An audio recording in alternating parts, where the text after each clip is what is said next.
Smithsonian Anacostia Community Museum presents the 2021 Women of the First National People of Color Environmental Leadership Summit with Susanna Almanza, Dr. Mildred McLean, Vernice Miller Travis, Donnell Wilkins, and moderator Katrina Lashley. I was real fortunate to have them as my parents. I come from a family of 10, and basically everyone in my neighborhood had large families. And so when two families got together, the kids got together, you thought a baseball tournament was happening, but it was just two families getting together.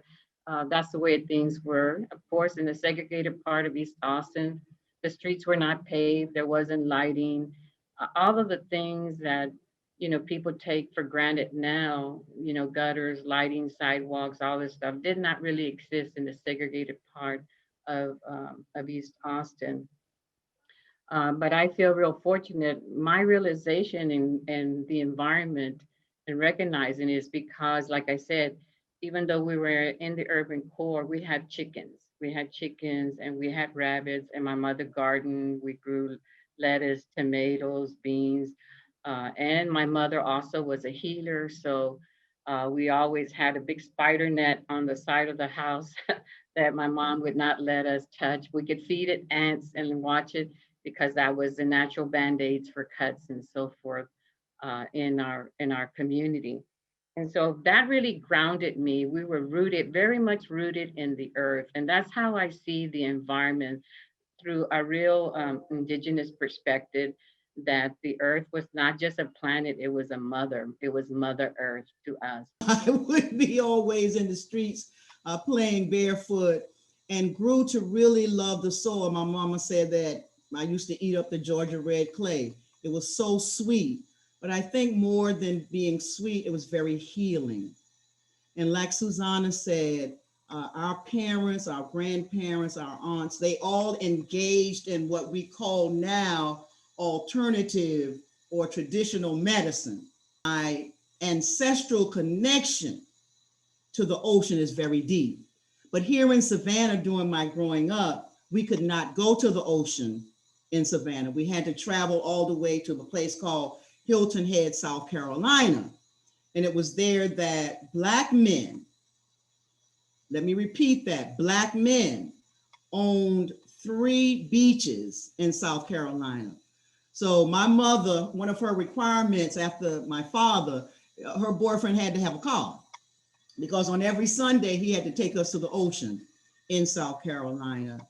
And we learned a reverence for the ocean. We were a textbook case of where you didn't want to live, what you didn't want to live next to, and how you didn't want your children to have to live like that. And so for some reason, we stumbled across this information. Every junior high school, every middle school in northern Manhattan was built next to a bus depot. There are 7 municipal bus depots, I think there are 8 now, in Manhattan. 7 of them are in northern Manhattan, right, where the Black and brown people were. So we have particulate pollution.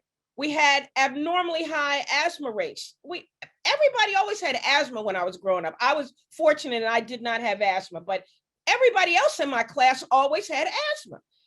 It was a huge issue for us, and nobody could put their hands on it until we started doing the organizing that we did for West Harlem Environmental Action. It was a difficult place to be from an environmental standpoint, but yet just south of us, well, first of all, next door to us, were very affluent communities. So New York is a really odd bird like that. Our zip code, which was 10035, was one of the poorest zip codes in the entire United States at the time. Adjacent to us is the Upper East Side of Manhattan, the Silk Stocking District, right? Which is one of the most affluent zip codes in the entire United States of America, has always been. And so there was that poverty and that affluence jammed right next to each other. And so as Black and brown people, you would get on buses. So if you see that movie Claudine, Diane Carroll is a maid in that movie. And she gets on a bus in Harlem, and the bus travels uptown, and it goes to the Bronx to a neighborhood called Riverdale, which is, people think of the Archie comics and think it's a made up place. No, it is one of the most affluent communities in the United States of America. And it's right there in the Bronx. The same Bronx that holds the South Bronx also holds Riverdale, right? And so that juxtaposition is all over New York City. And as people of color, your face is ground in it every day. I'm like Dr. McLean, it is where I live. It is where I worship and play, and I am educated and love. That's the environment for me. And it happens to embody the air that we breathe and the water that we drink and the playgrounds we play on, right? That's the environment for me. Similarly, I'm not sure what justice is. I remember thinking when I started the Green Door Initiative is if environmental justice hit me in the face, would I recognize it? What does it look like? What does it feel like? What is environmental justice, right? And we fought so hard. My bio didn't include my first 15 years of working in the movement because I started the Detroiters Working for Environmental Justice, where there we wanted to make sure that environmental justice was a household phrase and that it was something that we had to fight for and achieve.